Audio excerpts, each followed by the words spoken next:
luasan kubur, Pak. Gimana ukuran kubur? Kalau masalah ketentuan ya, Pak, ketentuan kubur dia,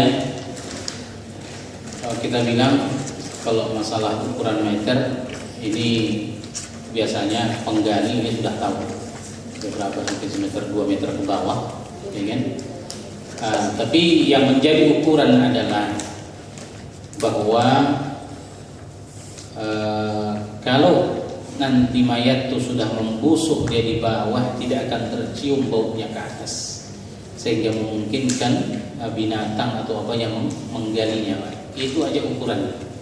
Kalau kita perkirakan bahwa dalam ukuran itu sudah tidak akan bisa dia memunculkan bau dari bawah, ya kan, saat badan kita terbusuk, ya, maka itu sudah cukup. Itu dia. Jadi masalah ukuran mungkin sekitar 2 meter atau 2,5 meter. Itu dia. Bahkan kalau misalnya dia dalam bentuk liang, lahat paling 2 meter sudah cukup, Pak. Itu dia. Sebenarnya perempuan lebih dalam daripada laki-laki, Pak. Sebenarnya sama aja. Sama aja.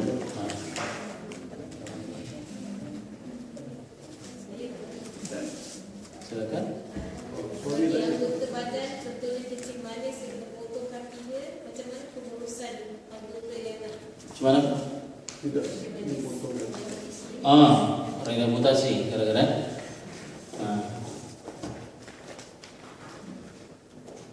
dia wafat saat itu atau langsung wafat? Tak. Ya.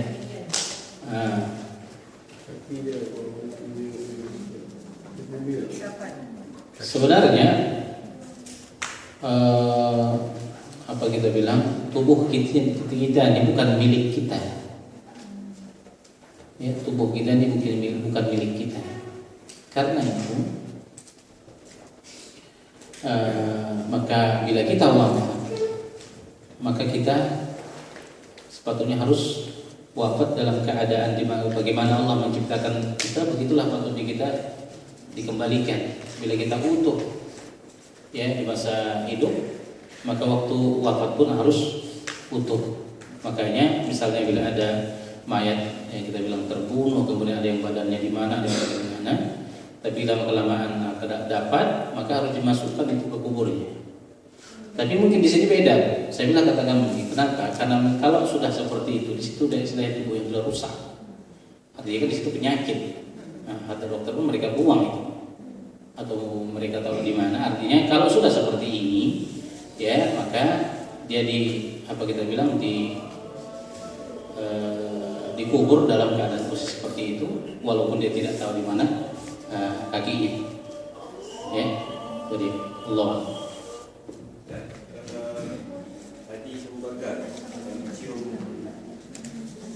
Iya. Di antara para ulama mengatakan ini adalah sunnah. Ya, disunnahkan kita mencium kening orang yang sudah wafat. Ya, bahkan disunnahkan, tidak masalah kita membuka kain kafannya atau penutupnya dan kita cium keningnya. Rasulullah SAW ketika dia wafat, dia dicium keningnya oleh Abu Bakar, dan kening Nabi basah karena Abu Bakar menangis. Ya, dan itu diperhatikan oleh Aisyah. Ada ulama yang mengatakan itu sunnah, dan ada yang mengatakan itu boleh, tidak masalah.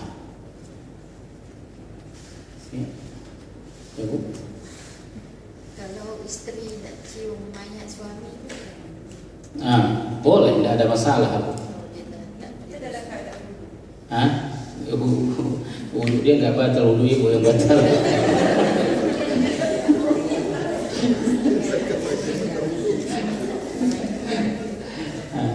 Apalagi di sini kita bilang juga ikhtilaf. Tidak semua ulama kita mengatakan bahwa menyentuh seperti itu hukumnya batal. Ya, itu tidak masalah. Kita bilang ada yang sampai kepada sunnah. Cuma di antara ulama mengatakan mubah, boleh saja. Oke, ada lagi, ya, Bu?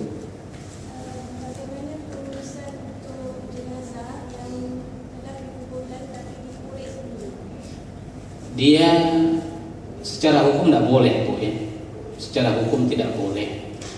Sampai kata para ulama, misalnya dikuburkan dia dalam posisi membelakangi kiblat pun, ya, tapi baru tersadar orang yang membuat seperti itu setelah dikebumikan, di sini tidak perlu dibongkar. Oke, tidak perlu dibongkar.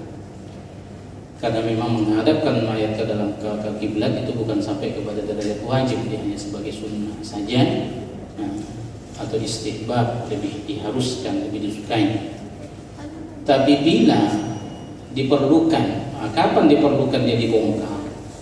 Misalnya otopsi, artinya ada jenazah ini, ada kasus yang bermasalah dengan dia, yang ini diperlukan, ya kan, untuk mendapatkan hak, ya kan, dan sebagainya. Kalau ini dibolehkan dibongkar balik kuburan.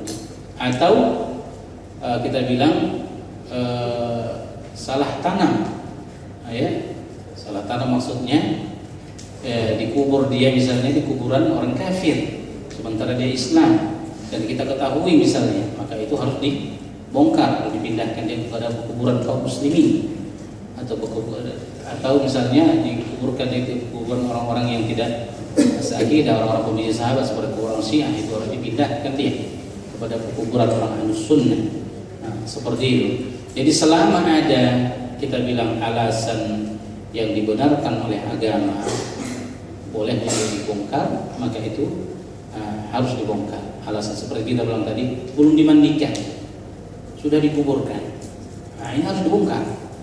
Kalau enggak berusaha kita semua, sebabnya pemandikannya perlu kifayah, maka harus dibongkar dia dan kemudian ditanam balik, gitu. Jadi boleh dia, Bu, selama ada maslahat untuk itu.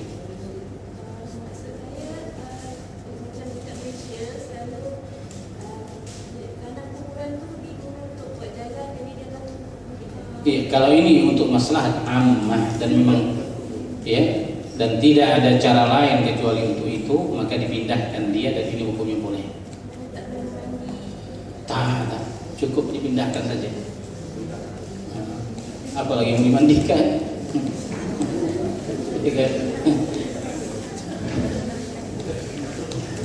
Baik, saya kira seperti itu. Saya harus bermisteri. Oke.